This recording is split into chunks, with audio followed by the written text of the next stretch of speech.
child. So Brahma want her lick back from Lisa Barlow in blood.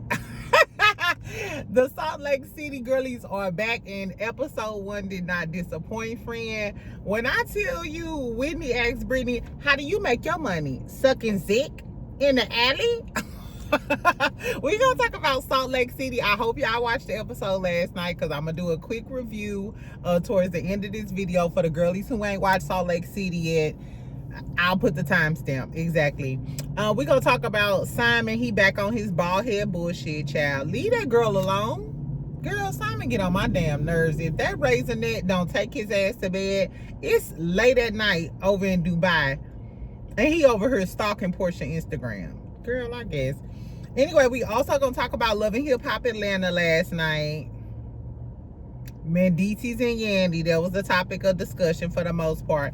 We also found out that Sierra husband Zay, you a bald head, lying ass, messy ass, tatted up ass, lot lizard, serpent face girl. Sierra, you and your husband, I see why y'all get along so well. Exactly. And I love me some Sierra, but I didn't know that your man was a messy, tacky bitch like this.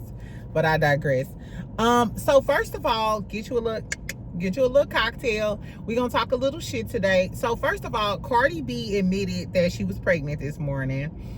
She did an interview with Gayle King. We're gonna get the second part of the interview tomorrow.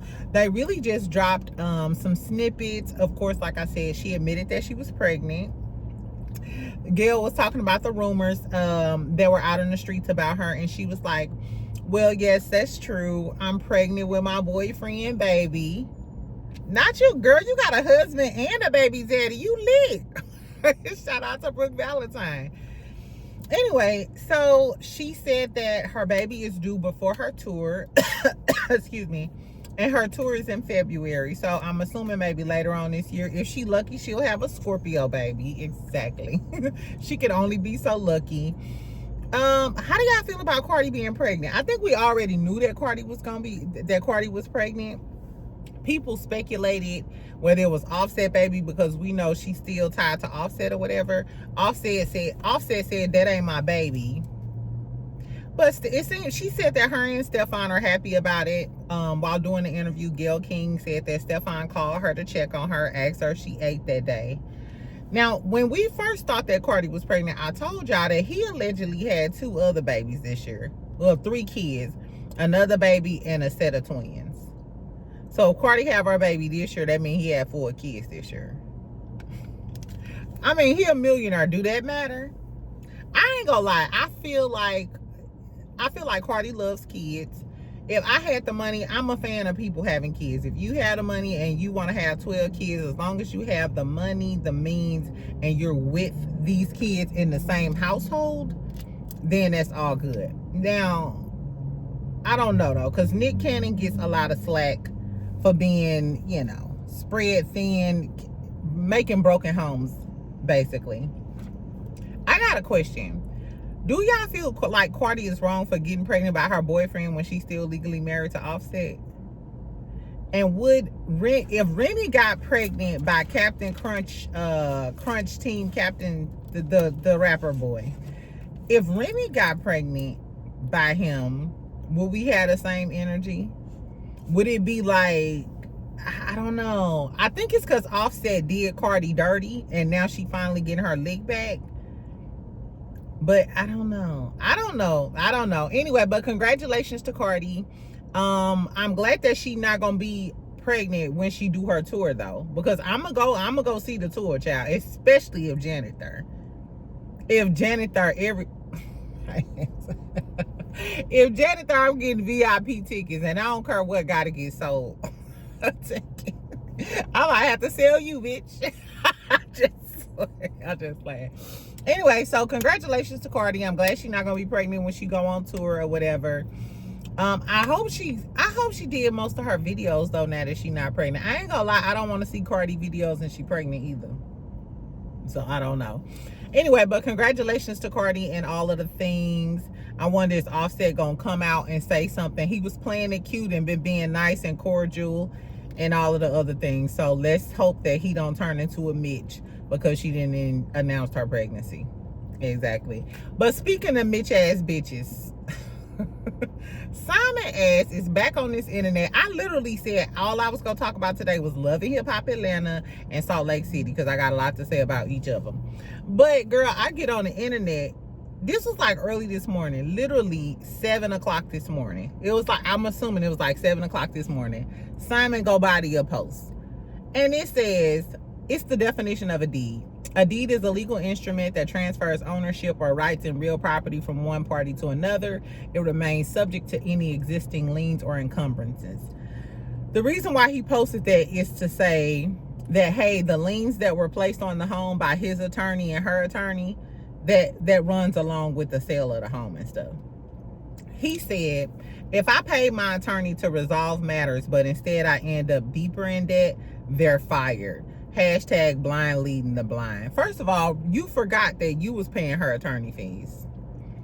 Porsha's not, the judge ordered you to pay her attorney fees. And I guess that was his plan B since he didn't lost the appeal. We already know you lost the original case. You lost the appeal. I think, we know yesterday, like Porsha posted a little thing outside sweeping like, ooh, these attorney fees then ate up my landscaper's money, and she was playing outside cleaning up her house and shit. Simon, you that in tune. This is how you know this man is bitter and pressed. He more pressed than Offset. Because baby, at 7 o'clock in the morning here, it's like 9 o'clock at night in Dubai.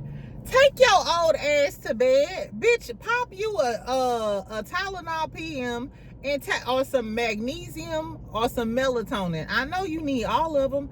Take your old ass to bed, Grandpa. Why are you worried about what Porsha doing all the way over here in the States? You still mad? Your damn appeal got denied, girl. I don't know if we ever gonna get rid of Simon. We got rid of him in the physical sense, but he over in Dubai still checking Porsha clock. I know you got a Finsta with all notifications turned on for Porsha Williams. That girl ain't thinking about you. Girl, I guess. And the killer part is everybody keeps saying, girl, Simon go keep on talking. Get out of his house. Get out of his house. You think I'm finna give up millions of dollars because the nigga want to keep talking? Porsha, where is the cease and desist at? Girl, file something, because his ass is obsessed. He's obsessed with the fact that he lost her. And him keep talking about blind leading the blind and da-da. You're alluding to this girl being dumb, yet she won. And that's why you mad. You got finessed by a finesser. Please let it go. Can somebody please go over there and get that man a half a pound of Dubai cat so he can stop thinking about Porsha? Because I'm over it, baby. I hope Porsha don't reply to him. Let him dry up, exactly, and get him out of our lives. Please. You ushered him in, Porsha. Get him the fuck out. Bitch, this on you now. Exactly. Cancers, take this L. I'm going to hold all of y'all responsible for Simon Gobadian at this point. Anyway, so fuck Simon. He's obsessed. Let's talk about LHHATL Atlanta, and then we're going to talk about Salt Lake City. Because that was the true tea. Okay, so this episode was really centered around Mendeecees and Yandy drama. The only thing I got out of this is, don't nan one of y'all still want to be together. Don't nan one of y'all still want to be together. When a woman get tired of fighting over a relationship, it's over. Let that shit go. You're tired, friend. You're tired. And Mendeecees, his nonchalantness, he too nonchalant for me. I don't care how cute you is. I would have bust them little big beaver teeth up out of his head. No, he's too nonchalant for me. I don't know. Anyway, so at the beginning of the episode, all of the dudes meet up. And of course, we talked about this clip. Scrappy is telling Kirk that he invited Mendeecees on the trip. And Kirk is, you know, salty or whatever. Like, why would you invite him? Why would you invite him? I told y'all that's why they mad. They're mad because Yandy and Mendeecees is getting camera time. We don't, you and Rashida ain't got shit to talk about. Y'all not talking about that homicide. And your son posting talking about some, he been had a long year or some shit with a blunt.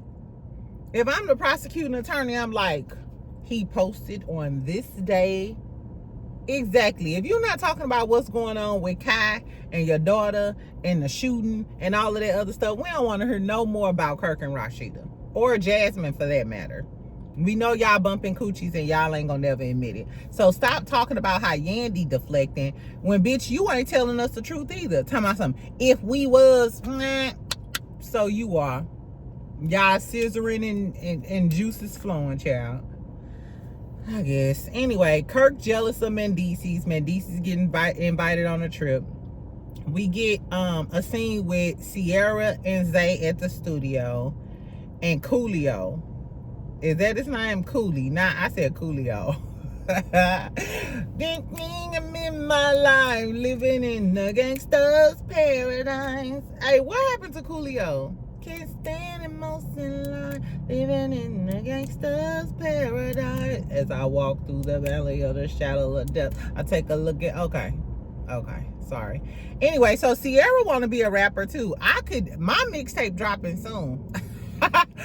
Everybody was dragging Sierra because she wanted to do music. I feel like this: if Sweetie can be a rapper, if Pluto them can be a rapper, if all of these ABC 1, 2, 3 girlies can be a rapper, if Blueface can be a rapper, bust down Tatiana, but I could definitely be a rapper. And if I had the money, I don't give a damn how much shit I did. I want to be Dr. Seuss today, bitch. I'm writing a book and I'm turning my rhymes into a rap song. 1 fish, 2 fish, red fish, blue fish. Stop hating on Sierra because she want to make some money. Can she rap though? I don't know. Her one song was okay. I don't know. Anyway, at the studio, we find out that Cooley is messing with Selma. Selma been with 24 hours. Is it 24 hours or is it 48 hours? Damn. I think it's 48. I don't know. Anyway, so we find out Cooley been messing with Selma. They show the damn text messages. This girl like, I miss you. He telling her to wear a dress or a skirt for easy access. I mean, I thought it was rules to the whole sneaky link situation. I've never been a fan of the sneaky link thing, but I thought when you was a sneaky link, the whole point in sneaky link is sneaky. You supposed to be sneaky, bitch. You're not supposed to be showing your text messages to everybody at the studio on VH1, on MTV television. Girl, these niggas is some chatty patties. It's giving Cooley just wants to get some airtime. So he putting his sneaky link Selma on blast. She married. Then later on, we find out. So later on, when we go to Carly Red's restaurant opening, baby, Carly comes over there to talk to them. Zay, Sierra, and what's your little Zane over there, girl, and he like, yeah, Selma foul, and Sierra looking like, bitch, shut the fuck up. He spills the beans about Selma fucking with his brother Cooley and how foul he is. And his thing to Zay is like, man, shit, if it was happening with me, I want you to tell me. Granted, if y'all friends, I would do that. But Zay is not friends with 48 Hours or Selma. So you was just doing that to be messy. And he not going on a trip either. So it's like, here's Zane, here's some messy gossip and some messy tea. Go take it back to your friend. Girl, that just lets me know that the shit that Bambi and Ray said about Zay coming over there to tell him about Zell was true. And mind you, when I did the review, when I first heard it, I was like, that don't even make sense. I didn't believe it because Zay never says anything. Even on Sierra's lives, he never really talks that much. He seems quiet, calm. I thought maybe he just be high out his mind or something. Never knew it until last night that Zay is a messy, tacky, bald-head bitch. He might as well be on Huntsville. Girl, I guess. So they spilling all Selma tea. So Selma, girl, you out here cheating, which is crazy. The brother Cooley talking about some work Carly at. So Sierra like, girl, Cooley looking for you. And then Sierra go say, now he trying to run through all of the tight face. He trying to run through all of the tight face squad. We got tight coochies. She's also, we may have tight faces, but we got tight coochies. Oh no, now y'all keep a man, but that means y'all be getting piped down every day. Oh, exactly. The good old days. Anyway, so that was funny. Also, Carly met up with Rashida at her restaurant opening. Carly started off and was like, I had to clock into the old, I had to get, what'd she say? I had to clock into the old men. I had to check a bitch. Carly, ever since we've been knowing you, you've been getting checked. You shaking the table. Jocelyn checked you initially. So many people have checked you. It's ridiculous. Anyway, but nevertheless, she's telling her about Jasmine. My whole thing is, and Rashida was like, no, I heard. Oh, now you want to admit you heard some shit. Because when you was talking to Yandy, you ain't want to admit that you knew about Yandy getting into it with Jasmine now. Rashida gives me like I'm Jasmine friend. You know, because it was like Carly is Yandy's friend. And Rashida was like, I'm not going to talk about her. And it was like Jasmine is Rashida's friend. Rashida is crazy. I don't know, child. Anyway, so it was cute. It was a cute little scene. Carly's face. I don't even like seeing Carly in scenes no more because, like I said, she looks like Howard the Duck now, or Shuggy Duggy Quack Quack. And Carly used to be so pretty. If you go back to like those old season 1, season 2 episodes, Carly used to be so pretty. Like, that just remind me, don't fuck with your face. I kind of wanted to get my lips done. And on this episode, they talked about the girls who get their lips done, but they can't get no sloppy toppy. And Sierra was talking about how she needs to work on her, I guess, her skills or whatever. I mean, if I was a dude and you got your lips blown up like that, I would want to see what that mouth do too. What's up with them injections? But what I'm going to tell y'all, so what the dudes don't know is, come close, friend, for the girlies thinking about getting y'all lips done, or for the men on the episode, I mean, for the men in the comments, when you get your lips done, I got like a half a syringe on the top part of my lips because I was trying to test the waters. This was right before I went to Miami. I was so mad.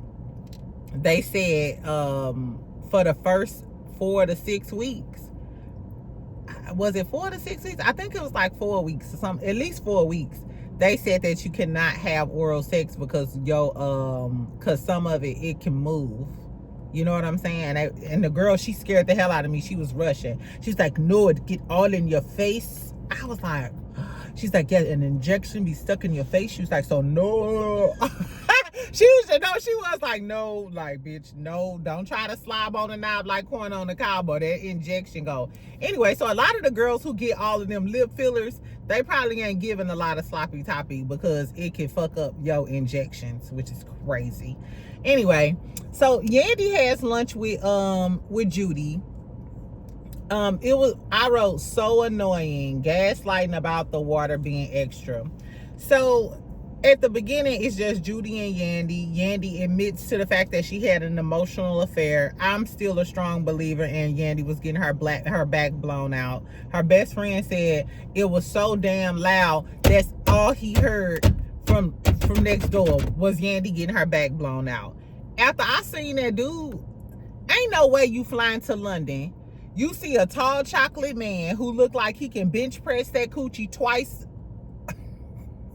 back to back, and you had an emotional affair. Emotional my ass, Yandy. Yandy is such a fucking liar.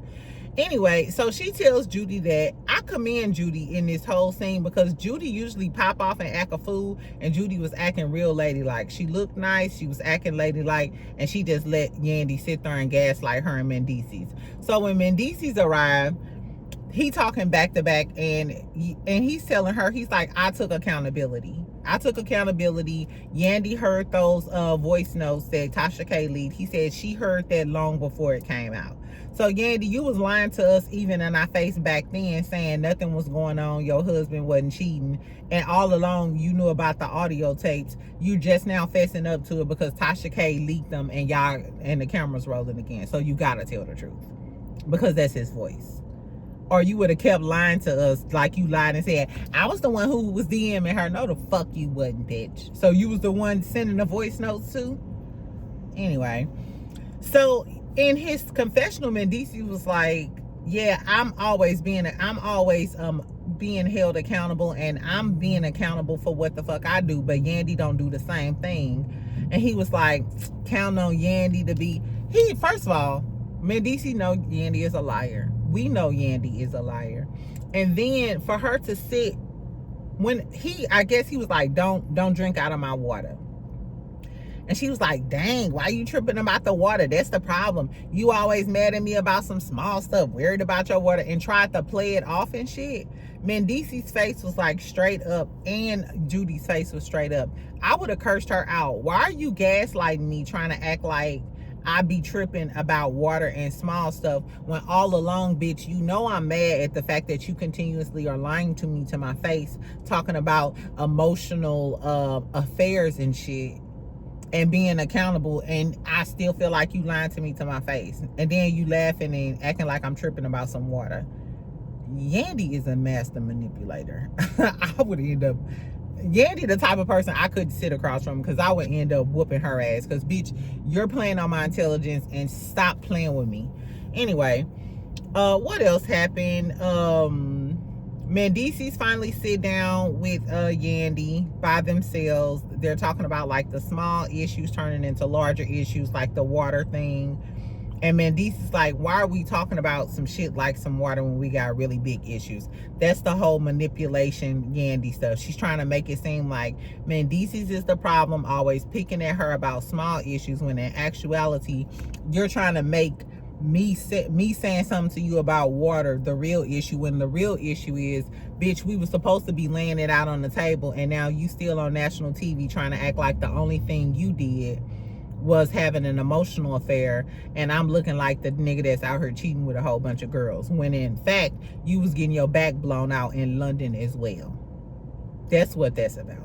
And that's why I wouldn't fuck with a bitch like Yandy. And Yandy, you shouldn't fuck with Mendeecees either, because when he was talking about fighting for it and shit, he was like, whatever. She was like, well, maybe we need time apart. He was like, whatever.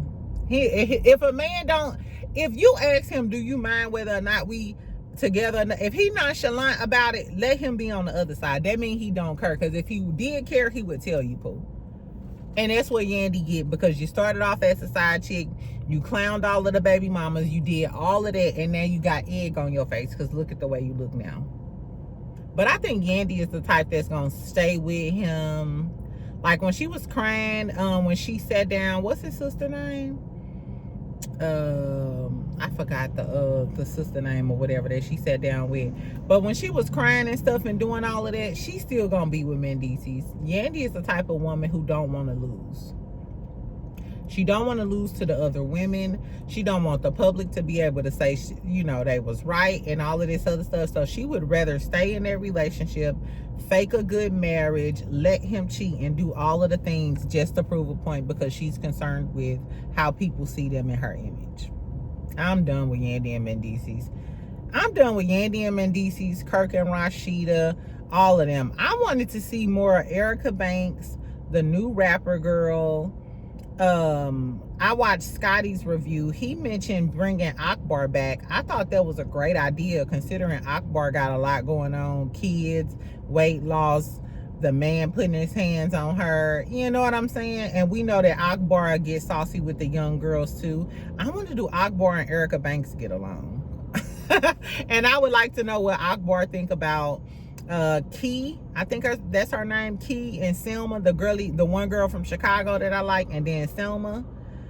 Anyway, so this episode was okay. The next episode, Bambi and Mama D gonna really talk, because now Mama D want to be cool with her, and Bambi like, bitch, why you want to be cool with me now? You ain't never gave a fuck about my kids. If I'm Bambi, I'm not fucking with Mama D, because not y'all got my kids christened and didn't say shit to me. So I hope Bam go ahead and go off on Mama D on this next episode. And I want Ray to come back, because I want Bambi to go ahead and nail Ray to the cross, because he's something else too, child.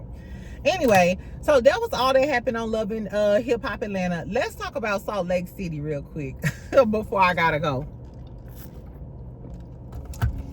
Did I watch Salt Lake City? If y'all haven't started watching Salt Lake City, friend, then you gotta get in tune with it and get into it. If I go live tonight, then we could just talk some random shit about Salt Lake City. But so on this opening episode, Lisa wasn't there. Now I see why. Like back in the day, they were saying that there was rumors that Lisa was fired. Lisa wasn't filming. She hadn't signed her contract. And I'm assuming it's because on their first girls trip, Lisa ain't her. So the girlies thinking they going on like this nice little getaway, so on. Mary is narrating and she like, aha hoes, we going on a camping trip. So this is funny because we know the Salt Lake City girlies are bougie, you know what I'm saying? So we'll see. Anyway, so they give us a brief synopsis of who don't fuck with who. Angie, Whitney, and Bronwyn hate Lisa. Meredith hates Brittany. She was like, she don't know who Mary like and don't like, because that's just how Mary do. And I'm so sad because we go see Mary get into it with Angie this season, and I wanted them to get along. Angie is a Scorpio. We're loyal friends. Oh my God. Anyway, so they getting ready to go on their little camping trip. Brittany shows up with a bikini in her fur. She talking about the flyer said bikini boots and a blessing. Whitney brings like a little fake officer acting like he gonna arrest her before they get on the bus and shit, but it's like a stripper, you know, like a dancer. It's like a little joke or whatever. So that was really, really cute. Then they start talking about Lisa, of course, because Lisa is the only person not there. So Whitney on the bus is like, yeah, where's Lisa? Why Lisa not here? So on. And Brittany like, oh, well, she's on a work trip, because Brittany said that her and Lisa like sisters now, and she decided to defend Lisa this season.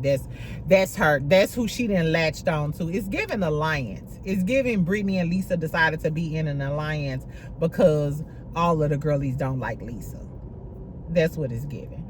Anyway, so Brittany chimes back at Whitney and was like, I know you ain't talking because they all over TikTok talking about your business, your MLM or whatever.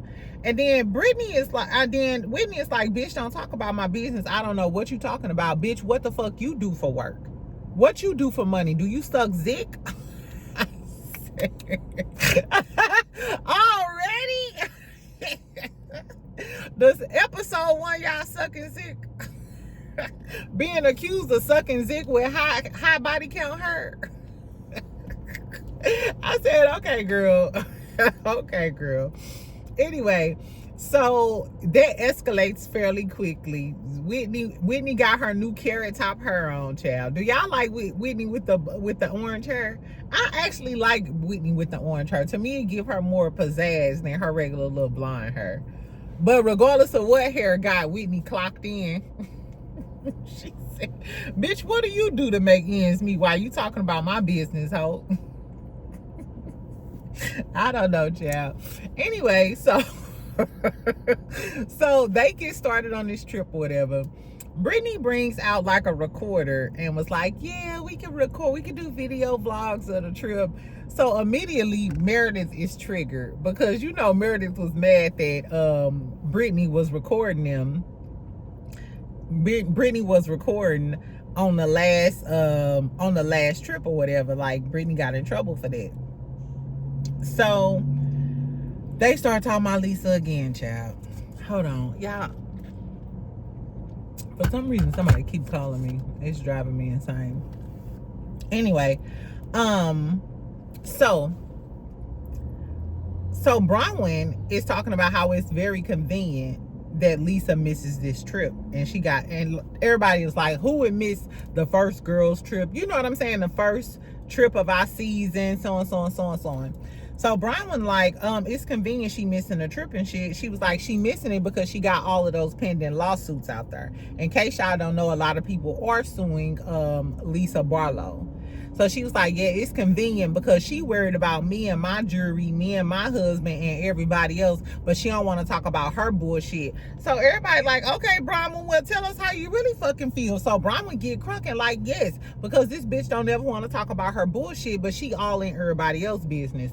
Like I said, Bronwyn want to get it back in blood. As far as Lisa is concerned, especially now, Bronwyn know what time it is with Lisa, and you got all of these legal problems and shit, bitch. So girl, then they start comparing Lisa to Jen Shah. And then Heather is like, first of all, don't bring that demon up. She's in jail where she's supposed to be. Now, if Jen Shah come back, she on your ass, Heather. You thought you had a black eye last time? For that little single line, she said, what did she say? She said, she said Jen is behind bars where she should be. Jen Shah gonna get your ass. Jen gonna get your ass. Mark my words, y'all. When Jen Shah come back, they gonna play a flashback of this scene, and that's why Jen Shah gonna forever be on your ass, Heather. I don't know. Anyway, so Bronwyn gets on Heather ass for protecting Lisa all of the time, because you know Heather gonna stay kissing Lisa ass for whatever reason. It's given Heather was the fat, unpopular girl and always wanted to be a part of Lisa clique with the popular girls. Mary don't give a damn either way, but that's exactly what Heather does. So Heather takes the side of Lisa, and she's defending Lisa the whole time. So then she get on Bronwyn like, why are you bringing up this shit? Why are you trying to compare her to Jen Shah? She's like, we just found out you told a bold-faced lie about that $4 million jewelry. Because you know it all came out in the reunion about Bronwyn allegedly, like, the $4 million jewelry didn't belong to her, and it was a whole big thing. So Heather is really trying to defend Lisa and come at Bronwyn. And Bronwyn and Heather gonna continue their drama. Because even when they was in a paddle boat, Bronwyn was like, oh, okay, it's not that hard to be friends with Heather. All I gotta do is look away and don't listen to her. Some shit she said like that. So the Heather, it's safe to say the Heather and the Bronwyn beef ain't going nowhere. Which Bronwyn, now that you see what type of time it is with Heather, even when you try to be nice to her, I would go ahead and go in on Heather. If you gonna get it back in blood with Lisa, go ahead and use Heather as target practice. Exactly. So whatever don't land on Lisa, make it land on Heather, because that's what she deserves. Anyway, what else happened? Oh, so then then Meredith jumps into it, because Meredith, you know, Meredith is cool with Lisa, but Meredith really don't have no beef with Bronwyn. But Meredith was like, no, Bronwyn, you guys are comparing her to Jen. She doesn't have a criminal case like Jen. She was like, it's not the state of Utah coming after Lisa Barlow, nor the United States of America. Why does Meredith always sound like just an uppity ass, rich ass Caucasian lady? Not the United States of America. Like, girl, shut the fuck up. And she had me cracking up when they went paddleboarding and fishing, and she was like, I don't know anything about fish except that's where my caviar comes from. I don't mind having a ritzy friend. I wouldn't mind having a friend like Meredith. I just laugh at her ass all the time, like, bitch, get your rich ass on. Anyway, so then Brittany gets up and makes an announcement, and she's like, Jared and I got engaged. First of all, everybody, as soon as she got up, like, I have an announcement, they was like, oh, this bitch. I think Brittany get on everybody's nerves, but I'm glad they brought her back, because she's dingy, she's kind of quirky. I don't mind Brittany. So anyway, Brittany announces that her and Jared got engaged, child, and then 2 weeks later they broke up. So they like, bitch, we don't think you understand how an announcement goes. Like, you don't announce the fact that some good shit had happened, but it got fucked up again. Exactly. That's just like, ooh, girl, I got a new car. My baby daddy wrecked it, though. Like, bitch, what is you doing? Anyway, so I guess we gonna get more of the Jared and Brittany thing, because she was like, they was like, you still dealing with him? She was like, oh, yeah, we still fucking. We definitely still fucking. But shit went crazy. I think that Jared just wants to be on the show at this point. Maybe he want to be more famous and relevant. I don't know. Or maybe Brittany got that hot box. Maybe Brittany know how to spin it around with the zick in it, you know. Maybe she just putting it down on Jared at this point. Jared not an ugly man. He's a cute Caucasian man. Speaking of a cute Caucasian man, did y'all see at the Emmys Benson and Stabler? It was a picture of, for those of you, Benson and Stabler from SVU, Chris Maloney. He's the one who played Stabler. Stabler looked good. I was like, okay. And I ain't never thought Stabler looked good like that, but he looked good at them Emmys, child. Anyway, so like I said, they go on paddle boating and fishing or whatever. Then they do this, investigative thing. They trying to look for, they said something about Molly Sorensen, and I believe Molly Sorensen was the lady who was like looking for the lost girls or something. I don't know, but Meredith was ready to go home and leave by the end. She said it was like a horror movie. It was scary. It was creepy. Yeah, Meredith also went off on Brittany too. She said because Brittany, which is crazy because both of them cool with Lisa. So I'm not sure if Meredith already is irritated by Brittany from recording them last season and she feel like now you trying to be friends with Lisa. But Brittany feels like, no, Meredith thinks I'm the weakest link and she don't know who the fuck she dealing with. And Meredith went off on her and was like, you are uninteresting and you're the weakest link or some shit. But Brittany is ready to go head to head with Meredith this season. So it's giving Meredith and Brittany gonna continue to go at it. But I think Meredith gonna go ahead and eat Brittany right on up. Heather gonna keep kissing Lisa ass and defending Lisa. Bronwyn wanna tear Lisa fucking head off. Whitney gonna go ahead and get into it with Brittany as well and Lisa. So it's gonna be Bronwyn, Whitney, and Angie who don't fuck with Lisa. Mary gonna end up getting into it with Angie for some reason. Mary also gonna continue to go through her stuff with her son and his addiction issues. We know he just got arrested recently. I wonder if they're gonna bring the cameras back up to include that information. I don't know. And I guess the girlie's gonna continue to shade the dog. Anyway, so I liked episode 1. Like I said, this season is probably gonna be good. It's the best franchise on. If y'all haven't watched it, catch up. Please catch up because I'm gonna dedicate a whole review to Salt Lake City from now on. Anyway, so tell me what y'all thought about this first episode of Salt Lake City. Is Lisa giving main character energy? Do y'all think Lisa gonna come back and eat the girlies up in the next few episodes for talking shit about her? Because everybody was talking about how Lisa was still giving main character energy and she wasn't even her. I don't know, y'all. Tell me what y'all thought about Love and Hip Hop Atlanta, Yandy and Mendeece's ass, Sierra and her messy, tacky husband. Girl, I never knew he was so damn messy. And Selma, how the fuck is you gonna get out of your sneaky link snitching on you on MTV? Girl, I guess, child. And tell me what y'all think about Cardi being pregnant. Simon still get on our fucking nerves. Exactly, and all of the things. Anyway, make sure you comment. I try to comment on all of my videos. Make sure y'all, I try to reply to most of my comments. Make sure you subscribe. Make sure you like the video. I'll talk to you later, friend. Bye.